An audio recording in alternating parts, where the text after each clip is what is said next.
Suzanne Legault en a gros sur le cœur. Son enquête permet de démontrer que la GRC a bel et bien détruit des renseignements réclamés en vertu de la loi d'accès à l'information au sujet du registre des armes d'épaule. Je n'ai jamais vu quelque chose de la sorte.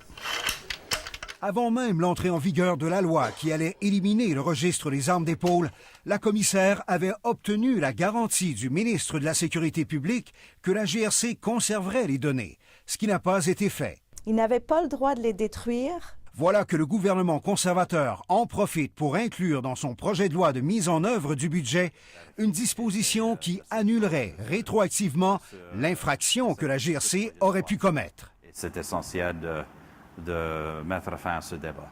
Quelle sorte de précédent on est en train de mettre en place ou mettre de l'avant quand le gouvernement peut simplement, par un projet de loi, par une loi devant le Parlement, éliminer rétroactivement potentiellement des activités criminelles?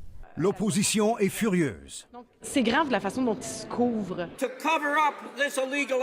Qui le gouvernement essaie-t-il de protéger, demande ce libéral. Les conservateurs minimisent la portée de ces mesures et parlent d'un simple correctif administratif. Nous corrigeons une échappatoire qui se trouvait dans la loi.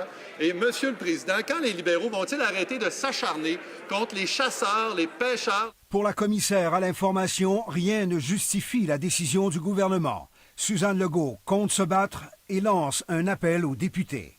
Et lui ou elle devront se regarder dans le miroir et devront se demander si c'est possible, en toute intégrité, en toute éthique, en toute légitimité, en toute moralité, de voter en faveur de ces dispositions-là.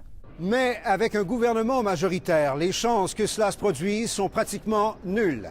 En attendant, la commissaire évalue ses recours. Le bras de fer est inévitable.